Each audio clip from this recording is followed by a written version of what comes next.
Sometimes a leadership journey begins with resilience, the kind you develop when life asks more of you than you expected. Our guest today is Ian MacGregor. He is the co founder and CEO of Scratch Labs.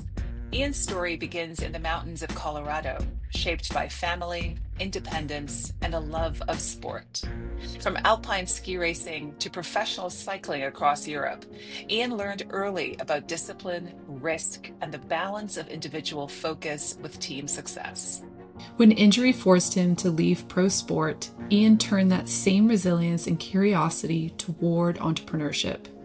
With his co founder, Alan Lim, he built Scratch, from a secret drink mix used quietly in the Tour de France into a business recognized around the world.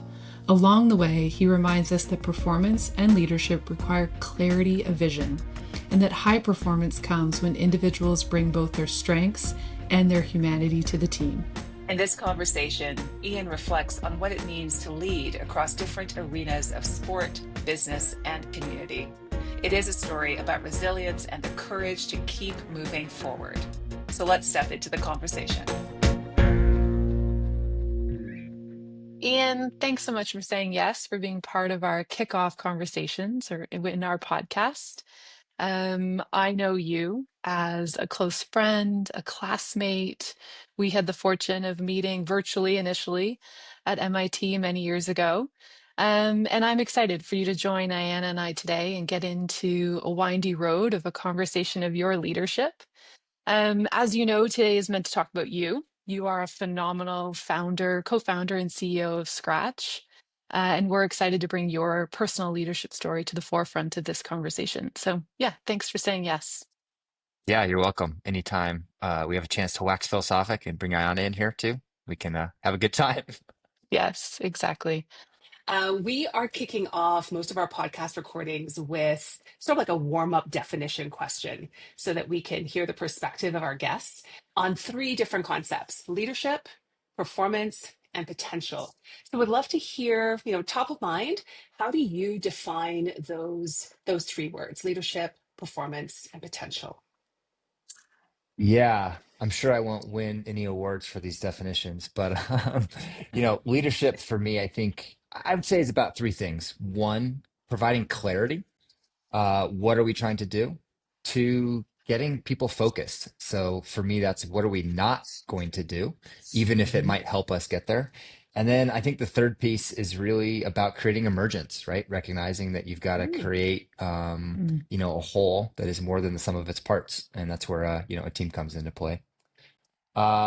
Performance. I think that's as simple as like, are you achieving the goals that you set out to achieve? And people can define it in other ways, but I'd leave it at that. Um, Potential.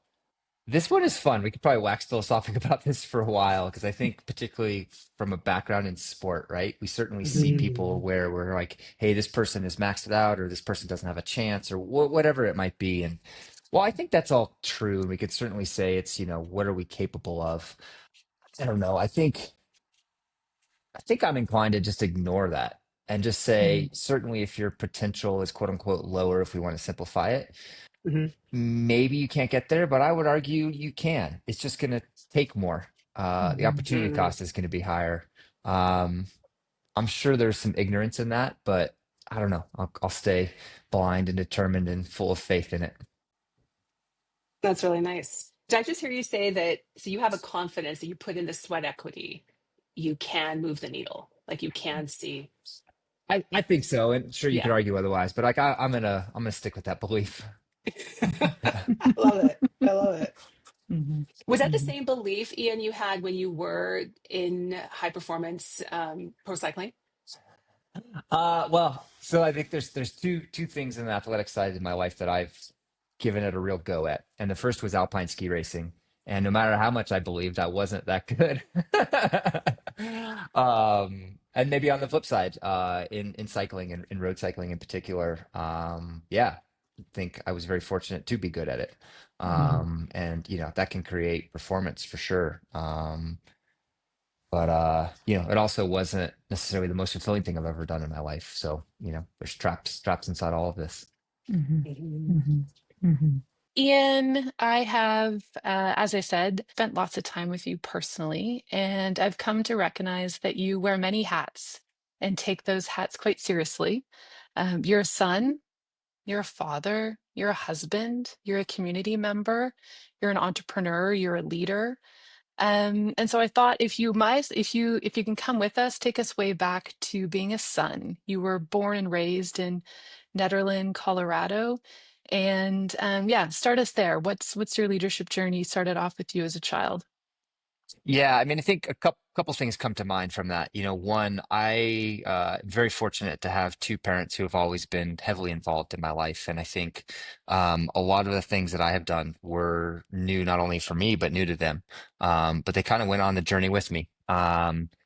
One big formative, action activity that happened in my life when I was about 10 years old. My mom suffered a really debilitating head injury, and it really took her out of my life and out of our lives for a few years. She had to go through some intensive therapy and learn how to communicate again, learn how to, get so her body could walk properly, et cetera. I mean, it was really tough.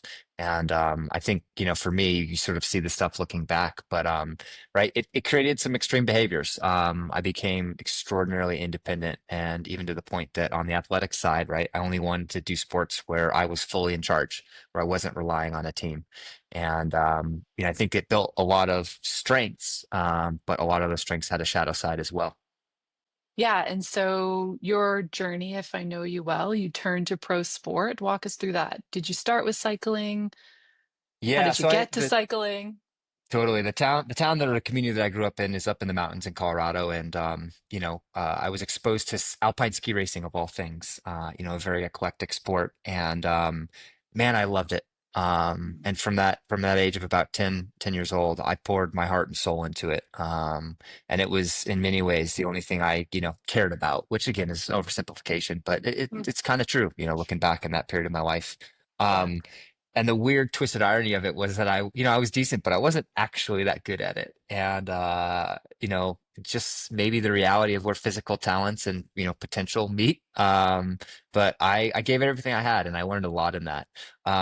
Through that process, and right as I was finishing high school where I wanted to be skiing at a good university, I stumbled into the sport of cycling, and I had a coach named Brian White, who's now a physician, to kind of push me into that side of things. And again, sort of pure luck, I was really good at it very quickly and immediately found myself, able to pedal a bicycle faster than most of the people I was around. And parlayed that into what was, I guess, an 8 or 9 year professional career. Lived in Europe for a bunch of years, raced all over the world, was fortunate enough to, buy my first house and pay the mortgage all through the sport of cycling. And a really amazing journey with a lot of great experiences. And my career ended with a vascular injury, which at the time felt like a really big challenge. It felt Mhm. like one of the worst things that could have happened to me. And again, I sort of see and recognize, that it's small world, like not being, but it was tough for me, right? And classic identity crisis, classic, sort of humble pie to the face as well, as terms of, how we're going to pay the mortgage, how we're going to, move forward in life, et cetera. Um, and yet again, that kind of turned out to be a gift, because in Mhm. that process is where we started our business, Scratch Labs. And, it took a few years, but I look back on it and realized that it also helped me, transition in life and move Mhm. away from something that, I had used to define myself and focus myself, and ended up being probably a really good thing. And as you look back now, what did it take to do that pivot from cyclist, pro cyclist to, founder entrepreneur? Yeah. Um, I think one, I didn't think about it ever. Mhm. Um, So it wasn't something I planned, it was just something that I did. Mhm. And I would also say that for me, the parallels or overlaps, you could say, between business and sport are profound. There's a lot of them. Yeah. And I think Mhm. that those lessons, while some cases they might be cliche, I think they're real. And so I don't know, if you don't know any better, lean into them. And I think in some way that's what I did. Mhm. The dynamics of, individual contribution matters, but overall the team wins or loses together. Like those couldn't be more the same. Yeah. We could go on and on, but I think in some ways it was a nice way to set up, for the next chapters in one's lives. Yeah. Yeah. To pull forward, if I hear you, pull forward your strengths and make meaning of it in a new context. Hmm. Yeah, Hmm. absolutely. Yeah, Yeah. yeah. Nice. And so you and Alan talk to us Mhm. about how you met, your early relationship. Yeah, so Alan Lim is my business partner, and we started Scratch together with another friend of his, gosh, at this point, 14, 15 years ago. And Alan and I met when I was a ski racer in high school, and he was doing Oh, his wow. PhD at CU in Boulder, and I Mhm. was a test subject, right, as he was doing physiological testing, right, VO2 max and threshold stuff, blah blah. And we found ourselves, gosh, what, 4 or 5 years after we had first met, when we both worked for one of the same pro cycling teams. So I was one Mm. of, 28 riders, and he was one of the staff members, and ultimately was in charge of the human performance side of things, right? Which was about, trying to help us go as fast as possible. Where Alan is a real genius is that he understands the science, right? Like anybody with a PhD who's at the top of their field. But he has an innate curiosity about him and is willing to ask questions and listen to people in a way that I don't think I have seen from most PhD scientists. Mhm. And he'll ignore the science and what it's supposed to do if what he finds is the opposite. And I think that with that, he brings a level of creativity that again, I've never experienced or seen anywhere else. And so, the short version of where Scratch came from was that back when I was, just a bike racer and one of the worst guys on the team, Alan's job was to help us, like I said, and part of that was we were complaining all the time about the nutrition sponsors we had, and so first thing he did is buy everything else that was in the market and see if it worked. Some was better than what we had, but none of it was great. And when he found that out over the course of a few years, he started making his own. Oh, And I remember testing stuff, and sometimes it was, a sip and spitting it out, and other times it was, that's in the right direction. And over the course of a few years, right, he iterated his way to a formula that we were using anytime we could, and sort of jokingly became known as secret drink mix because we had this homemade stuff in the water bottle that had a sponsor's logo on it, right? And like just kind of a mess, but it was yeah. cool. And so It worked. when I had that vascular problem, right, my career kind of Mhm. ended, and Al and I reconnected, but it was my former teammates, right, his friends, our colleagues collectively that were like, hey, can I get some more of that secret drink mix? And I think this is where our strengths and weaknesses met well, right? Mhm. Alan, was really focused on being creative, really focused on solving those problems, and that was brilliant. Mhm. And I was like, man, let's make a website. And so we did, it was secretdrinkmix.com. This is long before anything like Shopify existed. So it was a painful process to build a website back then. And we just started selling it. And Mhm. it kind of happened. I think in some ways we were reluctant entrepreneurs in that we didn't set out to make a business. A business sort of found us because we had a solution. And we were just giving it to our friends and family. Um, Mhm. but our friends happened to be racing in the Tour de France or at the Olympics, and so there was a downstream approach that came after that, right, in terms of word of Mhm. mouth. Mhm. Mhm. Yeah, nice. Yeah. Can I Ayana? kick in here? Yeah, happy to. Yeah. Ian, I wanted just to go back, if I could. You were talking about you opened the conversation with a definition of leadership. Love that. You Hmm. offered three things to us: clarity, what to say no to, and then emergence, where the team comes in. When you were telling the story about your own development and how you found alpine skiing and then cycling, what about leadership of self showed up in that time? I'm just curious about that. Leadership of self, is that a frame that you use? Does it have meaning and connection for you? I don't know that I have an immediate picture of what that means. Can you help me understand what you're asking? Like, yeah, I don't attach to that Yeah, definition for per se. sure. For sure. For sure. Yeah. It's just something in my head. Sometimes when we work with leaders and organizations, we talk Hmm. about leading self, leading with teams, leading the Yeah. organization. And so this notion that one has to be accountable for how they show up, their sense Hmm. of character, their sense of values being brought to the table. Um, that's where the question is coming from, or the Yeah. curiosity. Okay. Okay. Yeah, that makes sense. I think that unfortunately the reality is when I look at the 16, 17, 18-year-old version of myself, I don't think I had that kind of awareness. I think that I was just myself, and that had some good things, and it certainly had some bad things.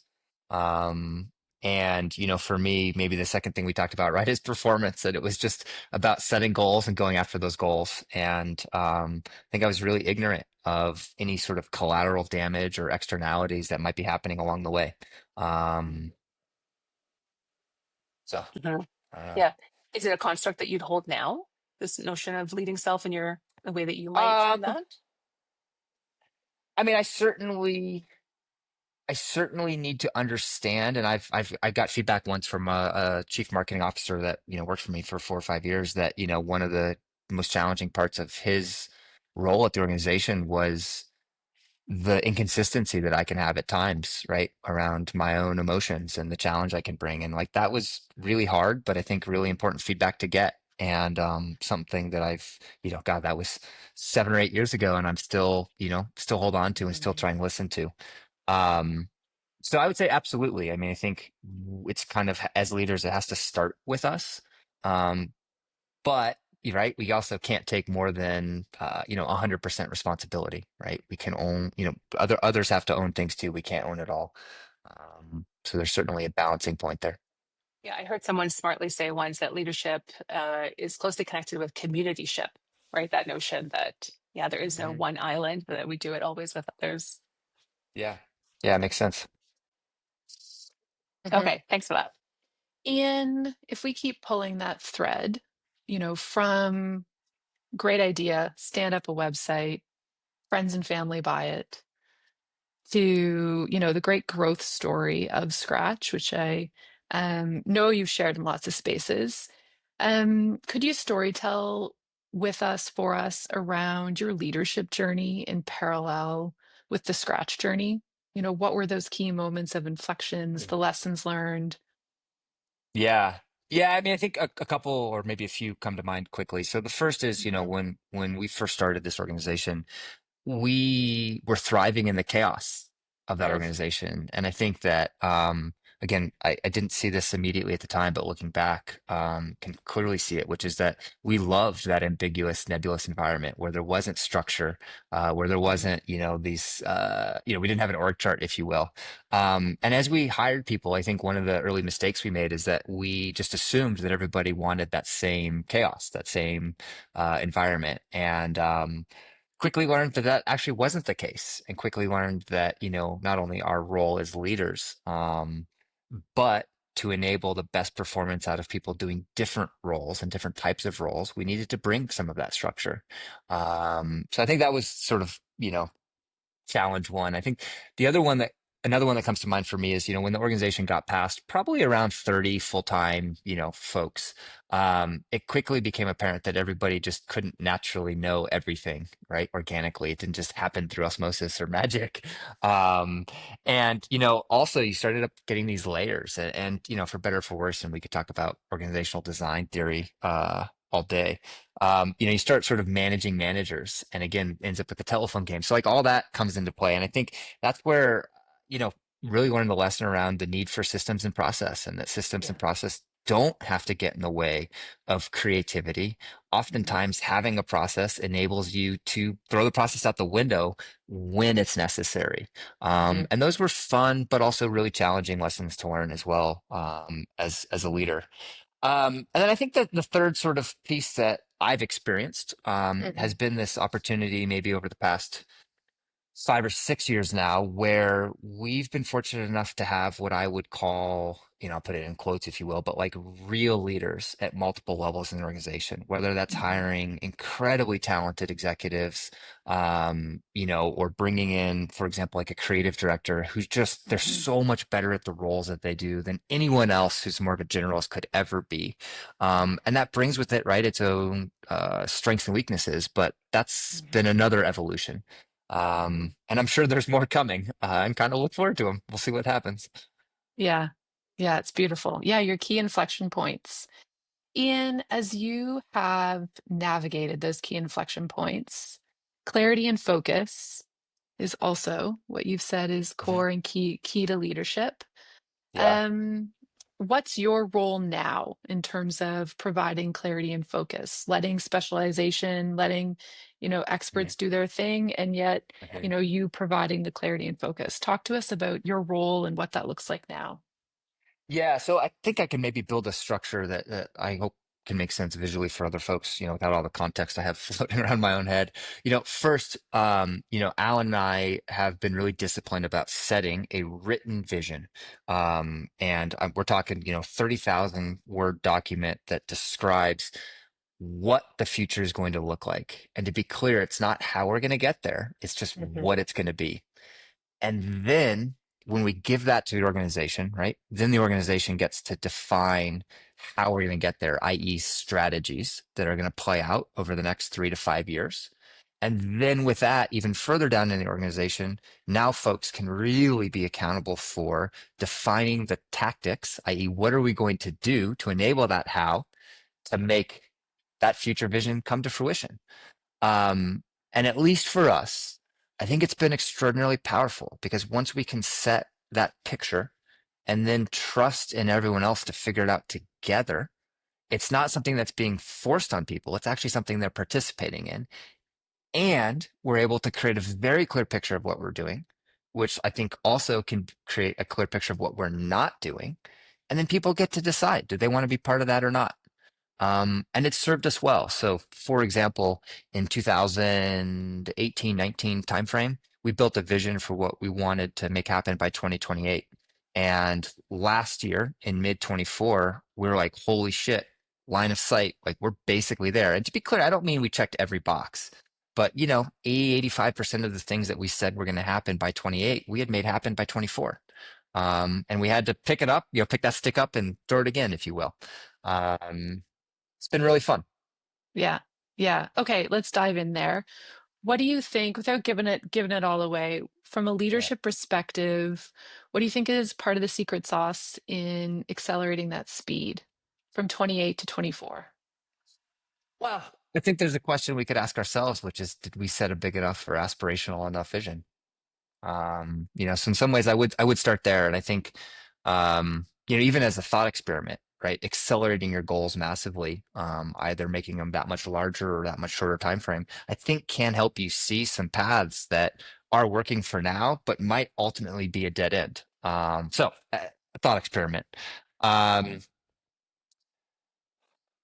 I think this is a place where I would give Alan enormous credit too. I mean, Alan can really dream, and as much as so can I. He's at another level in some cases, and I think together we can kind of mix that up and bring something that really does feel aspirational, that gets folks excited, that's talking about some really really amazing things, but connected down at a level that people can see how they get there. And I think that's where a partnership is really powerful. I certainly wouldn't do as well by myself, and I would say with confidence, neither would he. Right? It takes a team. Yeah, Ayana and I get that deeply. Yeah. What's the secret to maintaining your relationship together, you and Alan, 15 years later, co-founders, partners, highs and Yeah. lows? Yeah. Um, well, I don't know that there's secrets that can necessarily be applied, but a few things that have worked for us. I mean, we're still friends, um, like no doubt. And I think we're different enough that we're not battling over the same things. Mhm, Um, mhm, I believe that we both see in each other some of the strengths we have and have enough awareness around the weaknesses that we can speak candidly with each other and recognize where we're out of our element and are willing to sort of, pass the baton back and forth, if you will. mhm, Structurally, another thing that we've done and defined that I do think has worked well, we're certainly partners. Alan has veto power, if you will, on the vision, right? What ultimately are we trying to mhm, do? Um, at the same time, if it's something that's happening quarter to quarter or even year to year in terms of setting up the company's goals and what we're trying to do, like I have veto power. And so mhm. we're not Clarity. running into places where it's unclear who gets to make the final choice. And I think defining things in that way has worked really well.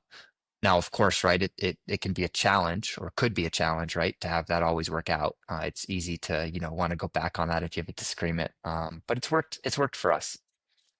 We are not always perfect about this, but we try to have lunch together once a week. And that simple act of showing up, and we usually start with a couple things we have to check in on. But oftentimes it pivots and we adjust and we allow ourselves to converse. And sometimes it's, asking for insights as him as an uncle with some amazing kids, and I'm looking for, parenting advice. I'm fortunate that I get to ask one of the best physiologists in the entire world any training question I could ever want. So, Yeah. I don't know, stay connected. Yeah. Yeah, it's beautiful. Yeah. Yeah, it takes effort. Ayana and I get it. Yeah, Well, for those that are listening, I mean, for those that are listening, Ian, I can see the smile on your face and hear the joy in your face. And totally. so, Yeah. yeah, maybe less secret sauce and more that magic. And you just gave, the consulting triangle, if you will, hey, on working co-founding relationships that you got to like each other. The bedrock of friendship. I Mhm. love Yeah. your differentiator that we've got to be different enough to know each Yeah. other, the strengths and weaknesses, and then mobilize that with some architecture, by the way that you spend your time together and who decides what and when, where, and how. Yeah, that's a framework that's worth money. Yeah. Hashtag Ian. Ian, I've also come to know over the years that how special Jen is, your beautiful wife, your wonderful wife. And she works in the business as well. She was with you Yeah. all the way back, picking you up off a couch, telling you to go do something with your life, if I remember the story Totally. from from her angle at least. Yeah. Talk to us about what it's like working with your wife, having her in the business. Yeah, I mean, I think this is another classic, like double-edged sword type situation. So, when we very first started this thing, right, we had a really fortunate sort of like launching point where it was like, holy shit, we had 200 orders we had to ship and we didn't know how to make shipping labels. Um, we just asked people we knew for help, and she was one of the people Yeah. we knew. And I mean, she stepped into the business, quit her existing job, and from literally day one was willing to do what needed to be done. And at points of time that was learning how to do accounting. At other points that was, being an office manager and making whatever needed to happen. It was working events, so on and so forth. I think, as far as our relationship and running a business, a few things. And, I don't know all these directly, but I've spent enough time with really close friends who are entrepreneurs, to see where there are patterns. First of Mhm. all, I don't have to explain things to her. Yeah. Mhm. She knows what's going on in the business. She's known about the periods in time where, whether it's Mhm. cash flow being tight or whether it's high moments of stress or lawsuits or whatever it Mhm. might be. Mhm. Um, it was really nice. It's always been really nice for both of us to just get it. Mhm. Um, Yeah. and I feel really fortunate for that. I don't have to Mhm. hide things, Mhm. which, is an Yeah. unfortunate reality that I think I hear a lot from entrepreneurs in Yeah. particular, right? And it's from a positive place, right? When people bring that up, to be clear, right? They're trying not to bring that stress into the home. They don't want to cause fear. But like for me, it's been nice because for us, it's always just been there. Certainly, on the negative side of things, if you will, right? Like we sometimes talk about work. It's sometimes hard to transition from the work day to come home. It's hard to ask how someone's day was. Mhm. I certainly find myself sometimes not wanting to hear about the things she wants to share, and that doesn't feel good. No joke. Like, of course, we've done some therapy. That's been helpful. I think the other piece that's been really good for us, I haven't, managed her, if you will, in a long, long, long time. And I think that's been really positive. And, I think that's been an important point of separation that may not be possible for everybody in a relationship where they're working closely, right? You need enough scale and organization to do that. But, Mhm. certainly for us has been better, since Mhm. we've achieved that. In the business. Yeah. Yeah. I never thought about it. How was your day? Right. Feedback cycles. Totally. Yeah. Yeah. And Corbin is now how old? And yeah. She's incredible. She's watching her two parents. Hmm. build this business. Yeah, she's going to school with kids in the community. Talk to us about what it's like raising a little girl in this community. Yeah, I mean, first of all, anybody who's a parent, right, knows that it is the highest highs and some of the lowest lows too, right? Just in terms of the Mhm. challenge. And I don't know, like that makes me think about living a life of color, right? As opposed to one Mm, that's sort of black and white, always in the middle. And while yeah. certainly those challenging periods can be tough, I Hmm. try to remember, right, in those moments, all the cliches of, we don't have shadows without the sun, blah, blah, blah, right? Whatever it is. Um, Uh, I will say, something I noticed with her, yeah, a value that I know about myself, but I didn't realize was so profound. I mean, I have potentially even an unhealthy obsession with hard work. And it's yeah. like, damn it, you got to care about something and then Hmm. you got to work fucking hard to make it happen. And I Hmm. certainly see myself pushing that on her. And again, like I imagine that Hmm. there will be some good things that come out of it, and she'll Yeah, probably also need some therapy. So, um, yeah, I think, another piece that I've really enjoyed in having her in my life, she is so intuitive when it comes to picking up body language. Um, and is so empathetic and really wants to help when she notices things. And it's a good learning opportunity for me, right? Where I can recognize like I'm not that good at those things. I certainly have room to improve. So, yeah. Being a parent, it's both a reflection and an opportunity for growth. mhm. Yeah, Hmm. totally well said. All in the same day. Yeah. What have you Yeah. learned, Yeah, Megan? I mean, yeah, my Addie, my oldest, will be 16 in September, and Ollie is 12. Um, Equal. You come home and you talk about your day and our business, and my husband owns his own firm as well, and so the businesses are part of our lives. Hmm. We've chosen not to separate them. We've chosen to talk about them, discuss them with the kids, and so Addie rides along and understands, as does Ollie. And, you hope that inspires their sense of purpose, to your point, the hard work that it takes, regardless of what they choose. Um, Mm. and then when you see their personalities play out, yeah, it's like, Hmm. oh, that's probably something that we're gonna have to work on because she's picked up, my best and my worst traits. And Totally.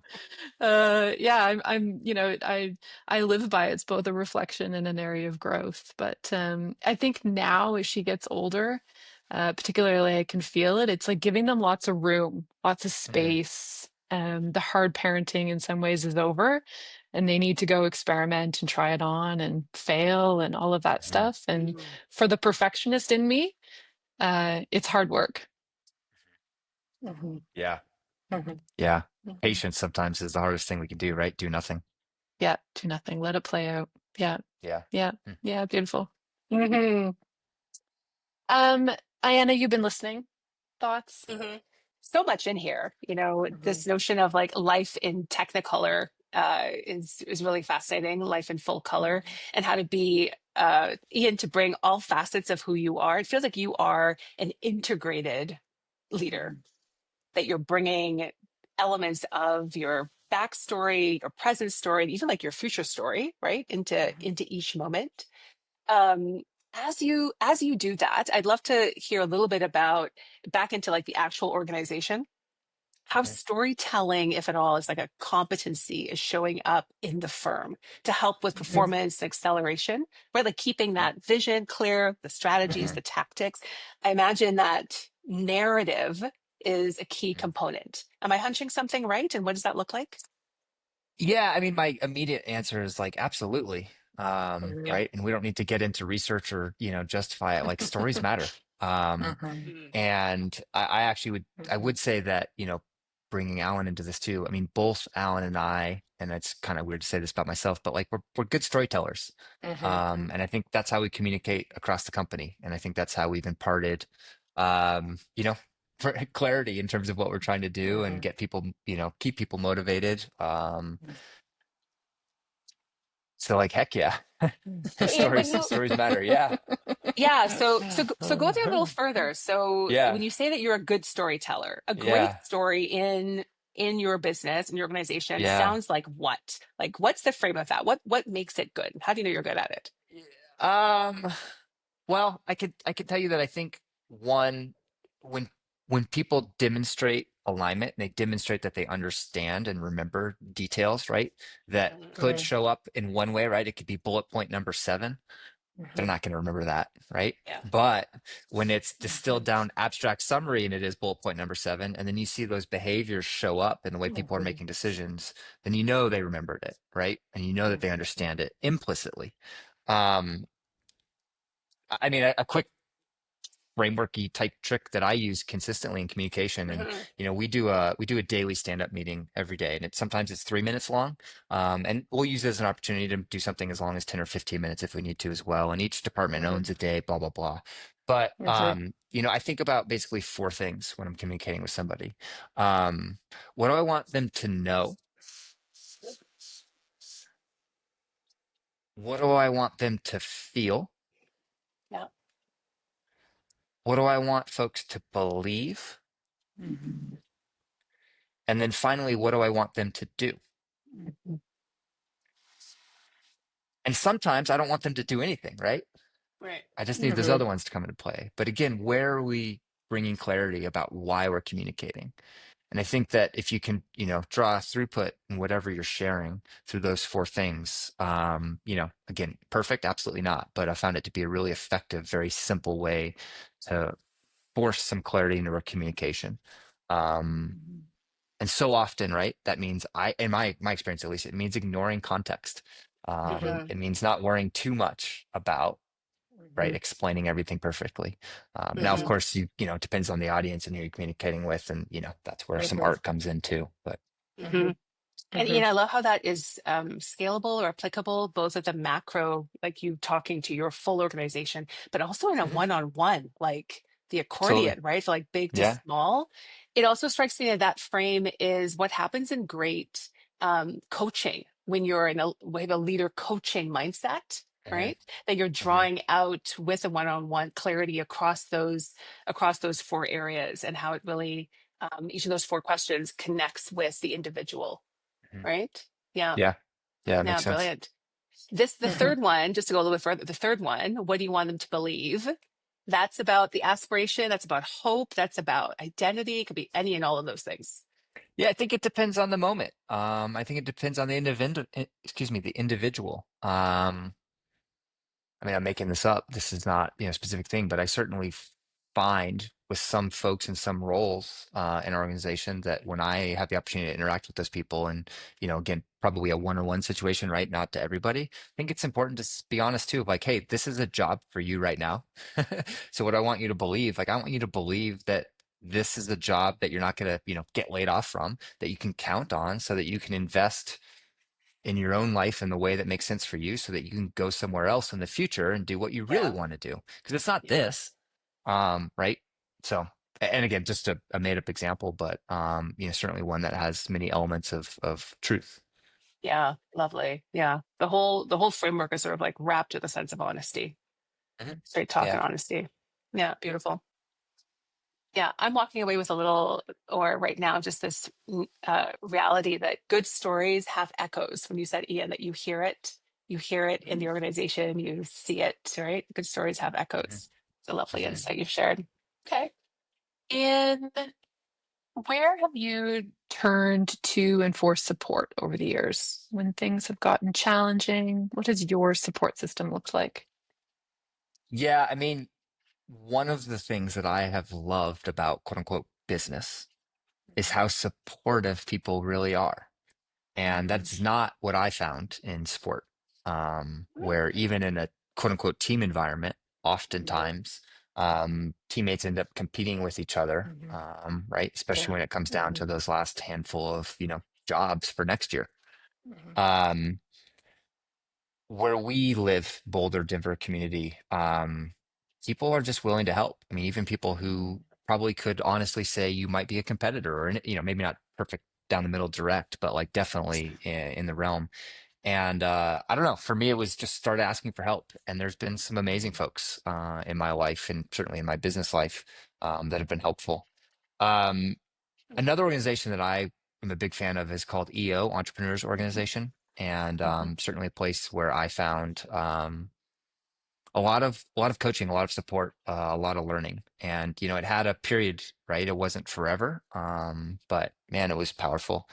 Certainly, Megan, you and I have a shared network of individuals that we can learn from, and I'm incredibly grateful for the chance to ask folks that were in our class, but also the broader, MIT and MIT Sloan communities. I don't know that I've ever had somebody who I sent an explicit request to um, say no. In Yeah. fact, I Yeah. I haven't, and that's pretty amazing, for sure. Another thing that I would say, and this is probably just my own personal quirk, like I love or I get the most value when talking with folks. They sort of push and ask questions, like bring a coaching mindset as opposed to a let me tell you what to do type of mindset.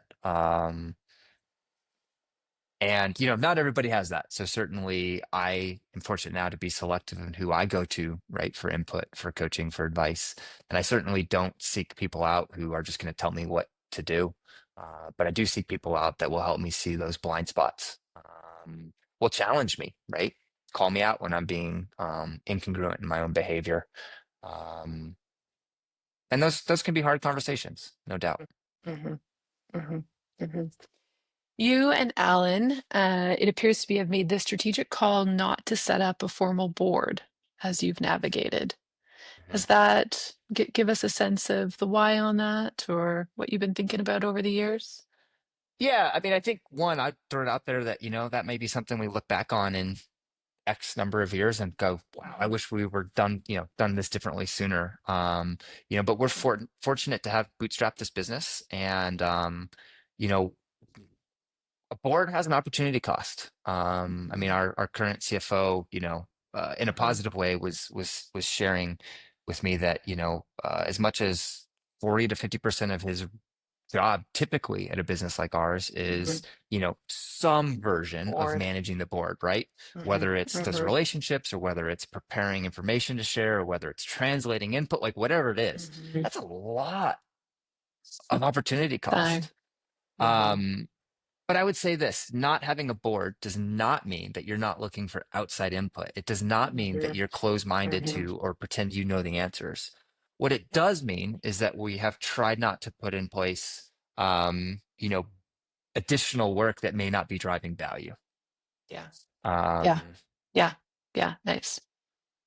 so, structurally, from a corporate standpoint, right, as a US based company, like our leadership team, right, I sort of refer to it as judge, jury, and executioner.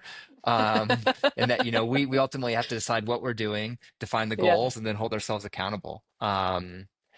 Uh, but, I think that that team, our leadership team, does work and put effort into and is open to outside input. But we're fortunate to be able to take it without it being forced upon us. Yeah, that's fair. That's fair. Yeah. Yeah. Ayana, do you want to take it from here in terms of the look forward? But sure, just on the last question though, the word I hear that you haven't said yet is accountability. With that leadership team. Uh-huh. Just say something, Ian, about how that is nurtured and expectations are set for your definition of accountability within your leadership team. Yeah, I mean, I think that foundationally, as people from sport, accountability has been sort of natural and innate in our organization.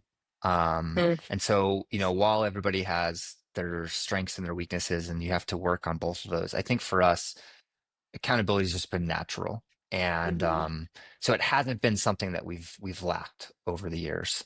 And from that standpoint, I think we're fortunate, right? That we don't need somebody else holding our feet to the fire, if you will. And that's not to say that that's like awesome and amazing. Like certainly there are costs to that as well, and vice versa. But for us, it's enabled us to sort of generate that accountability from within.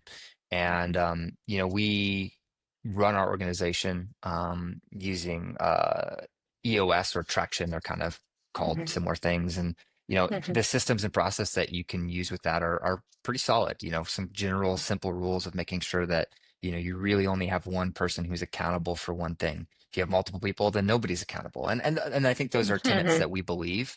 Mhm. And we've been able to get our entire organization on the same page with what those definitions are, and therefore, there's real clarity on what people have to own, um, which then enables, right, us to have sort of a organizational structure like we do, where we don't have that outside board, being the one who has to drive it top down, if you will. Mhm. Yeah, clarity and focus, shared story. Yeah, your mind your mind is taking you on your own waterfall. Therefore, right? Okay. Totally, totally. Yeah, it keeps going. We keep going circles and circles. Amazing, amazing.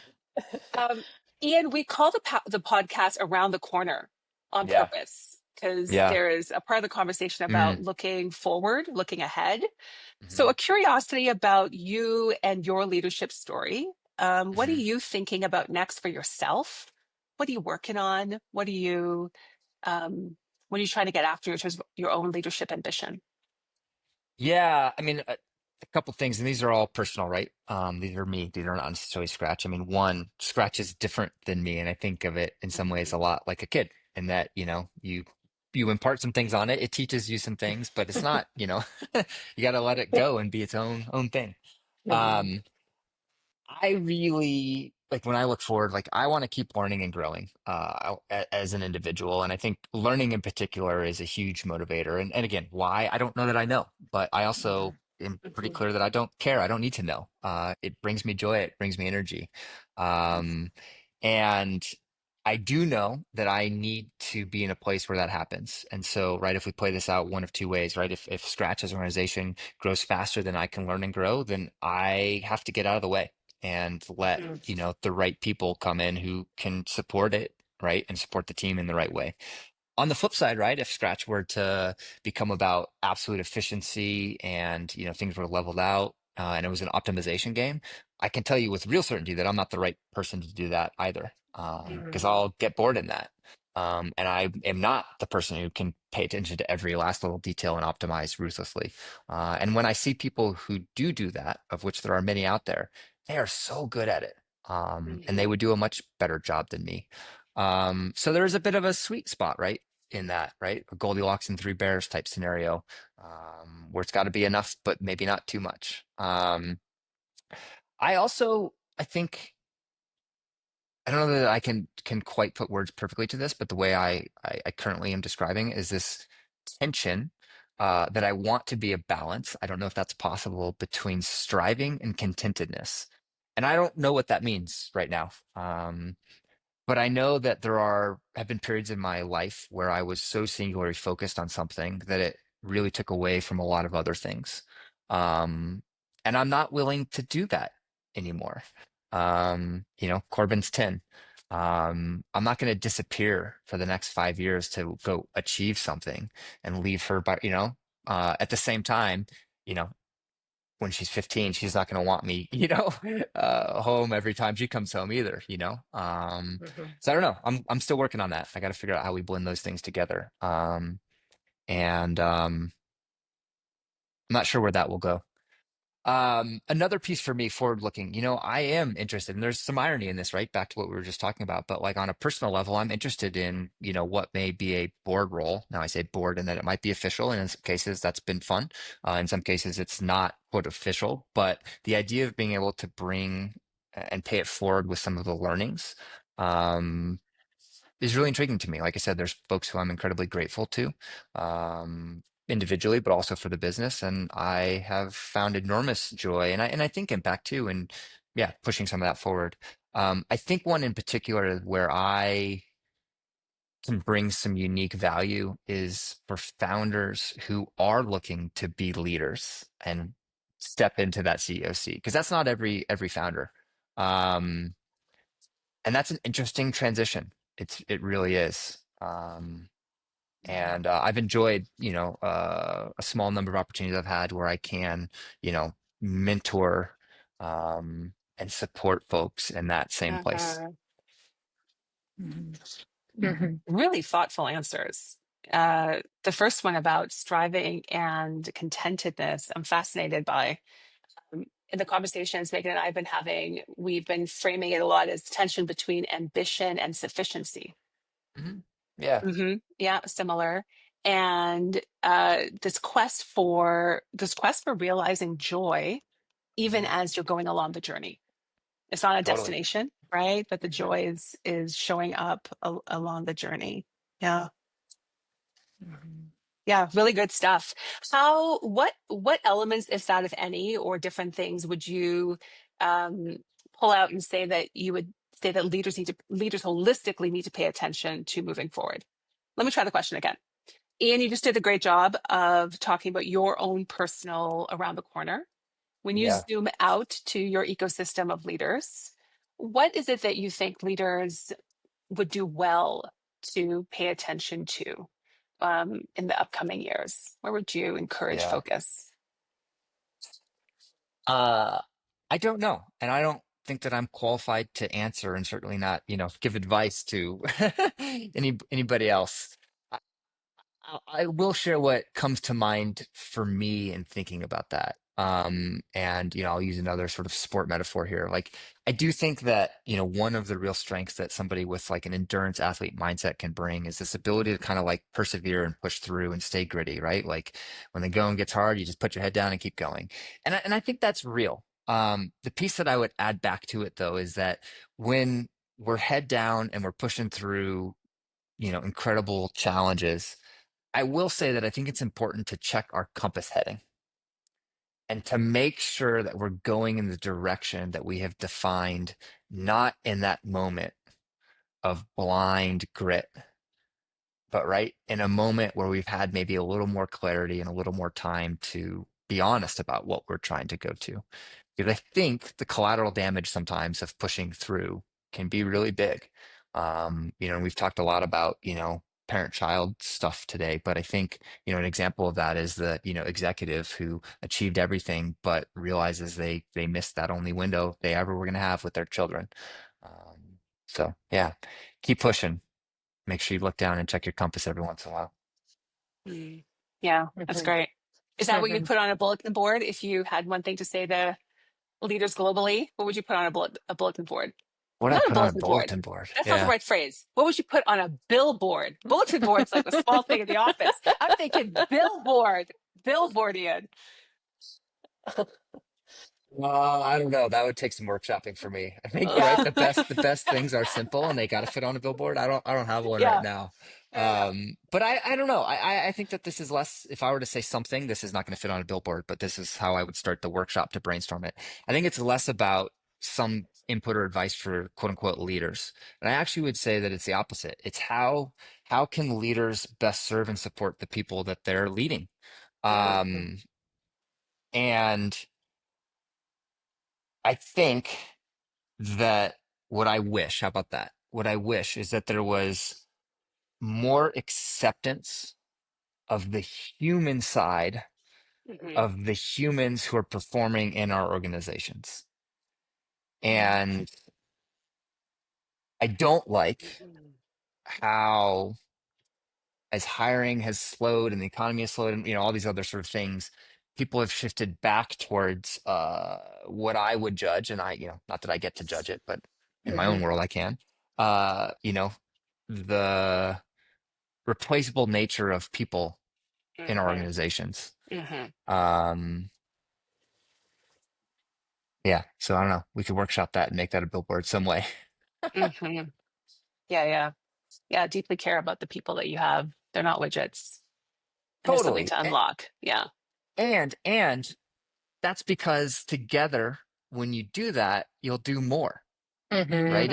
It's not, this isn't like out of just pure care. That's not Mhm. it. It's like collectively that will be better Mhm. for everybody.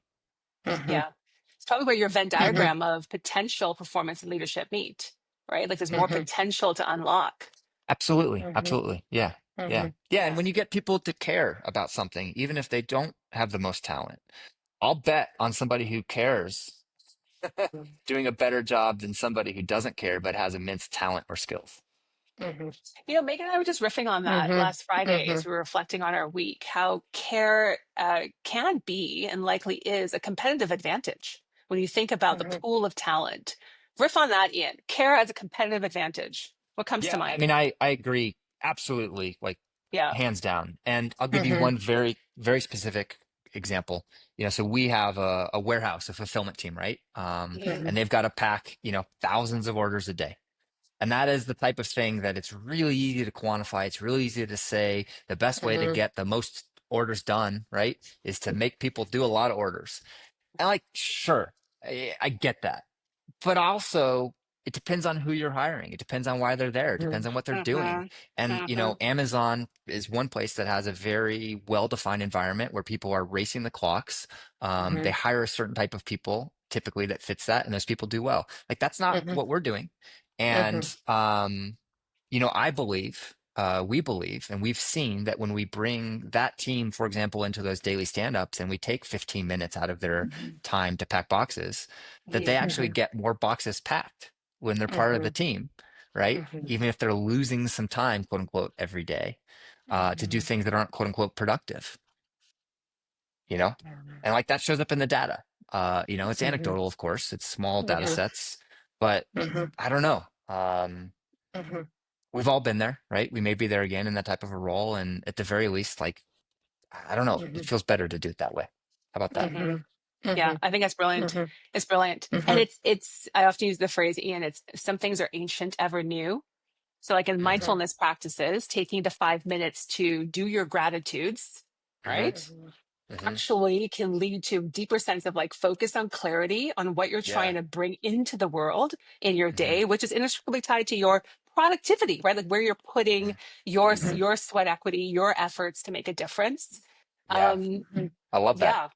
exactly, right? You take the Hmm. time, take the time to focus on what matters, and Hmm. you actually perform better. There we Hmm. go. Yeah. And I mean, very Mm-hmm. simple way to connect the dots, right? In this sense, what we want to slow down to take the time to do is to connect the dots on the impact that somebody who's, in this case, packing a box Mm-hmm. has all the way back to the company's vision of what we're trying to Mm-hmm. do and make sure Right. that they recognize how they're part Mm-hmm. of that because they are, Mm-hmm. Yeah, Mm-hmm. yeah, right? yeah, Mm-hmm. And it yeah. might only be a drop in the bucket, Mm-hmm. but you can fill a bucket one drop at a time. Mm-hmm. Oh, Ian, storyteller magic. Like I'm feeling it. How many times at these stand-ups do you actually get tears from people because they're feeling the connection? I don't know. Zero. How about that? Oh, well, I'm feeling it here. I mean, just to be connected to a vision that takes 30,000 words, a story that is human centered, where you feel that you're being seen and that who you are and how you show up matters. That's a beautiful shared narrative that you are writing. Yeah. Yeah, well Thank you. done. Well done. Mm-hmm. Okay, Ian, Mm-hmm. is there a question we haven't asked that you Mm. would love to engage as you were getting prepped for this? Something you wanted to say, put out there in the world? I don't want to say anything else. I've talked too much.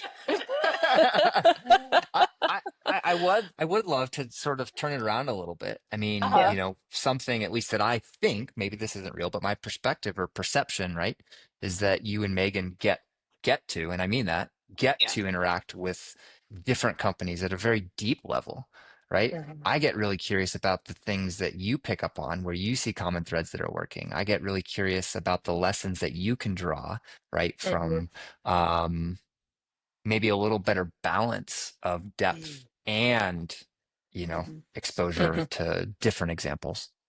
Mm-hmm. Yeah. Mm-hmm.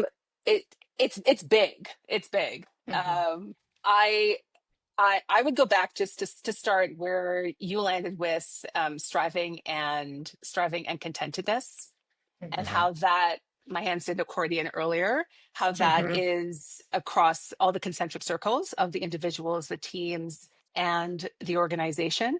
It is such a part of having a vision and tempering, right? Tempering, so that it can be accessible accessible to members of the organization, where they can Mm, see their own Mhm. their own ableness to have both striving in their contribution to that vision, but also a life that's worth living, a life yeah. a story Mhm. that they can write. Mhm. I am just fascinated that the leaders we get to talk with are living these stories across all those small and large spheres. Mhm. Mhm.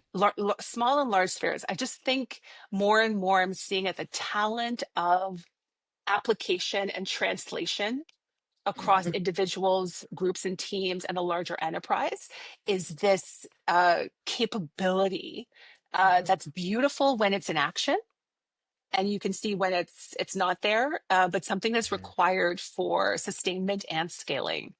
Mhm. Mhm. Um, so I love the language that you put to it, striving and contentedness. Uh, Mhm. yeah, because something about something we used the language of balance earlier. Something about being human knows that we can't have all that we want all the time, Mhm. right? So you're also talking about trade-offs in that. Mhm. Yeah, so I see that we see that quite a bit, Mhm. and I just think that it's one of those skills that will continue to be required as we look ahead, months, years, and beyond. Yeah, absolutely. And you can see it being amplified, right? Hmm. As the world changes, as technology continues to enable, Hmm. right? Those are the kinds of things that certainly, I mean, I won't say with confidence, right, that that can't be put into machine learning or any type of AI, if you will, but Hmm. it seems less likely um, than some of the other, tasks that are happening. Ian, thanks so much for being in the conversation today. As we move to close, I wonder what the best part of the conversation was for you. Did you overhear yourself Mm. say something that you hadn't before? Was there a question that surfaced for you? What are you walking away with? I think incomplete thoughts, right? Real time. Mhm. I'm more curious about the future. I'm curious about defining, Mhm. right? I connected what is performance, where performance is achieving those goals. And I think where I see already in myself some blind spots or some shortcomings is where and how are my personal desires or personal goals overlapping or not overlapping with what Scratch has defined, and recognizing Mhm. that those are separate. Now Venn diagram may be perfect still, Mhm. and that's Hmm. great. But I certainly have an opportunity to spend some more time working on that.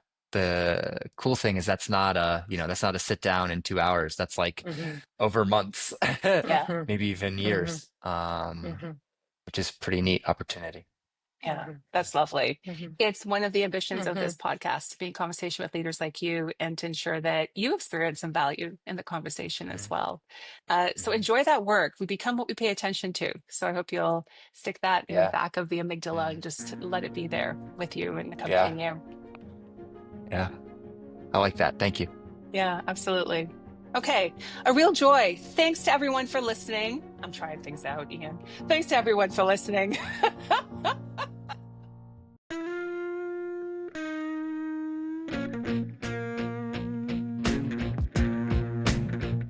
Megan, that was a fabulous conversation we just had with Ian MacGregor, co founder and CEO of Scratch.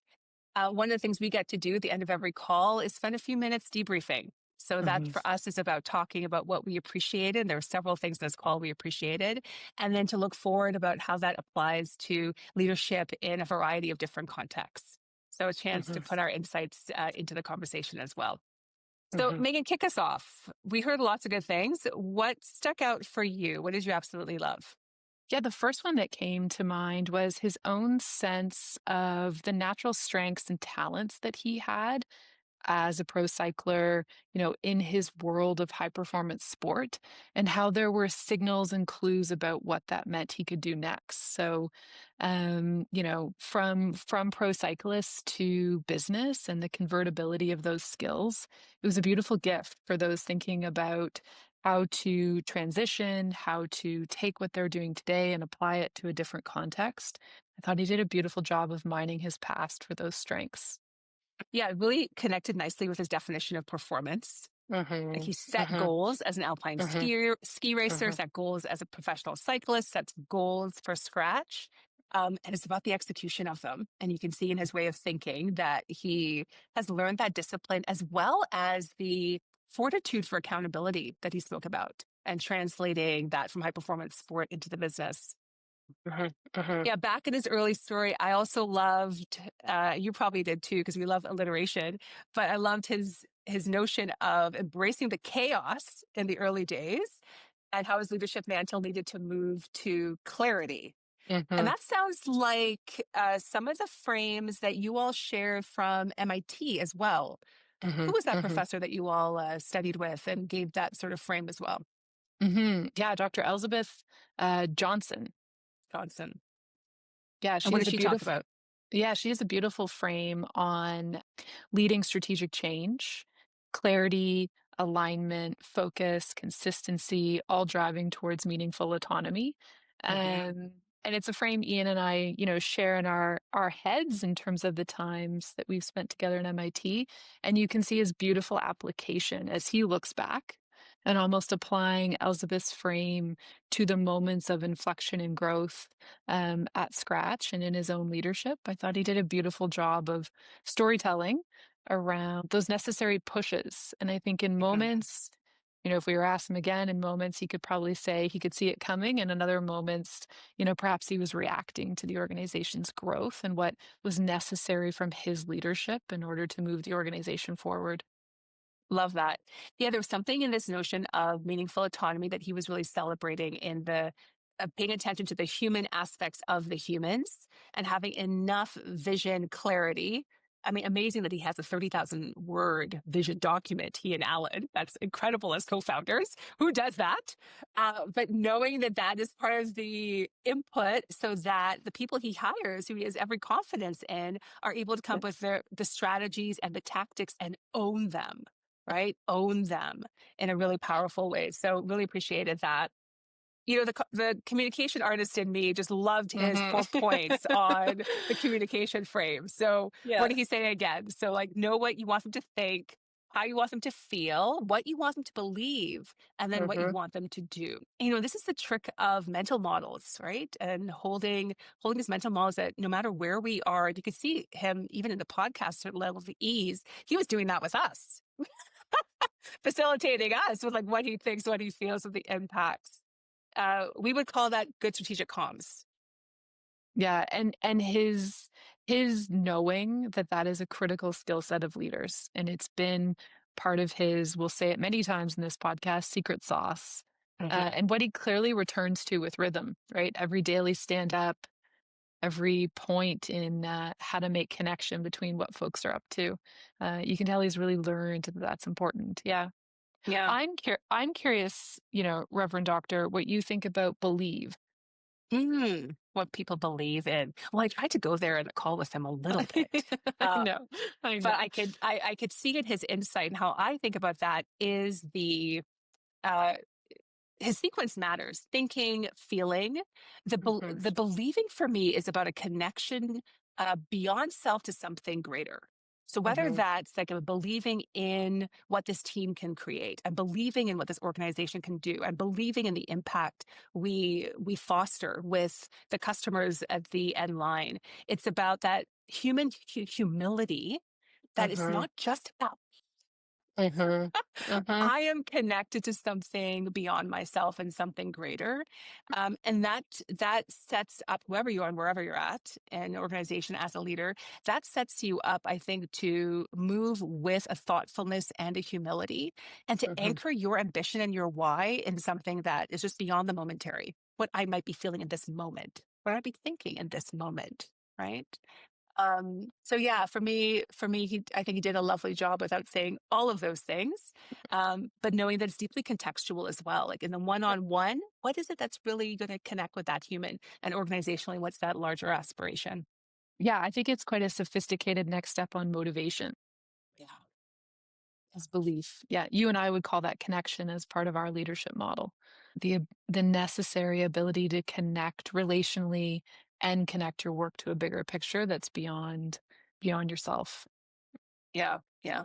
And another conversation we probably could chat a lot about pushing that further out about incentive structures and right? How do you incentivize yourself?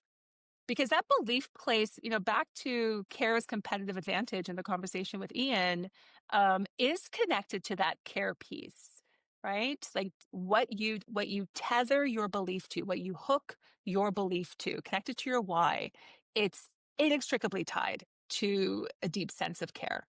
Hmm. That's what you're connected to, and why you get up in the morning and pack the power drinks that you do, right? And more. And more. That's good. So much. There was something in what he said too around striving and contentedness, Megan. Maybe connects this as well. You started Strad 10 years ago. We're in this journey together. Ian had a lovely way of talking about his next step in continuing to work on the tension, was his word, around striving contentedness.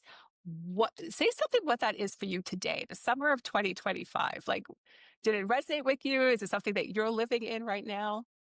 Yeah, in some ways, I think Ian was like looking into my soul in terms of, you know, what the two of us perhaps are wrestling with.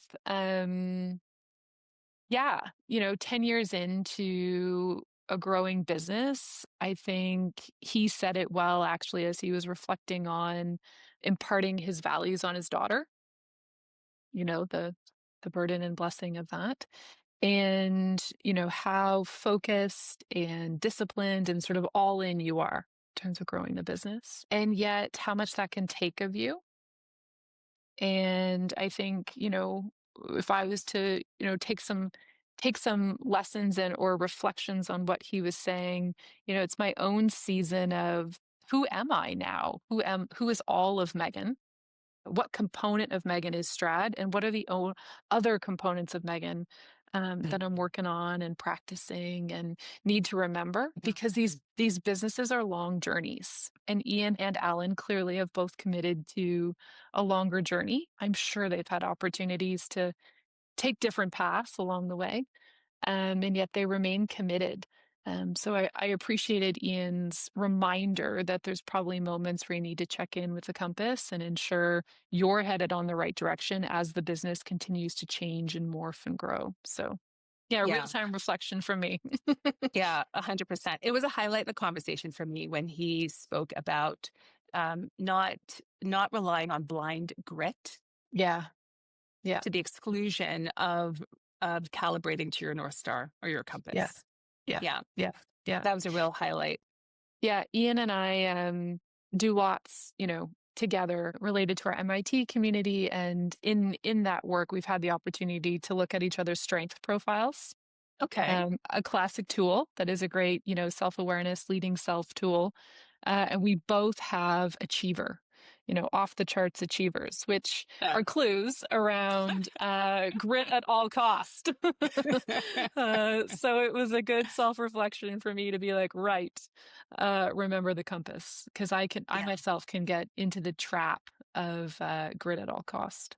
Yeah. Hmm. It might be a lovely, maybe I'll take this on. I do it a few times every year, but this summer feels like another moment to do it, given where we are and how we're shifting and re-narrating the story of Strad, to write not only the organizational vision, but to write your own Hmm. personal vision statement, Hmm. vision/purpose statement. Hmm. Um, so I know that I'm going to be doing that this year, because Good these are, homework.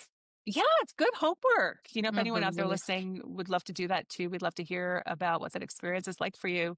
But it's to go from, right, it's a good idea to to check in, but what are you checking in against? Have you taken the time to put some bullets down, think about it, talk about it over the dinner table, get on your bike or take a walk, and think through it. Hmm. What would be those non-negotiable elements of that Hmm. personal vision statement purpose?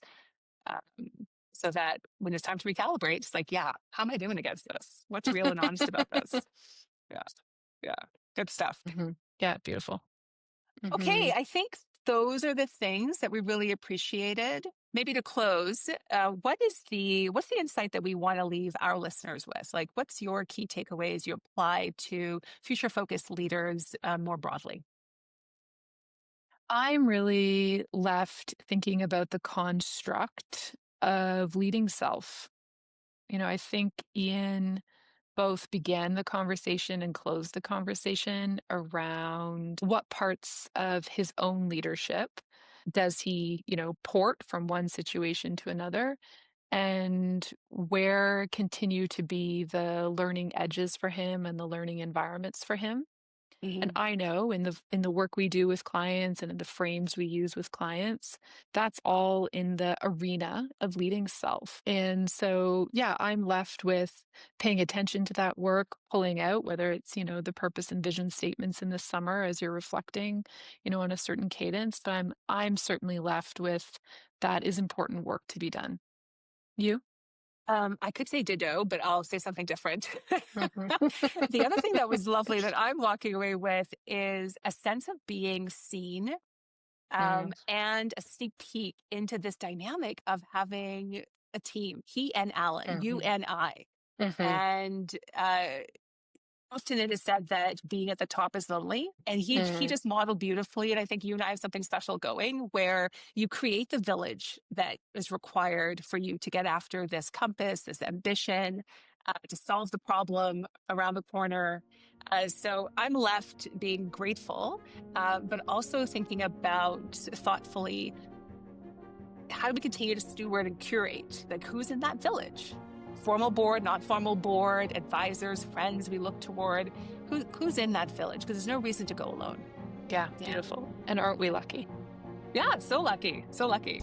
Great. Okay, that's wraps conversation with Ian MacGregor. We look forward to the next time. Thanks for spending time together, Megan. Appreciate you. Mhm. Thanks, Ayana. Okay. Thank you for joining us on Around the Corner, where resilience, clarity, and reinvention shape the future of leadership and performance. If you found today's conversation meaningful, please follow the podcast and share it with others who are curious about the lessons that connect sport, business, and leadership.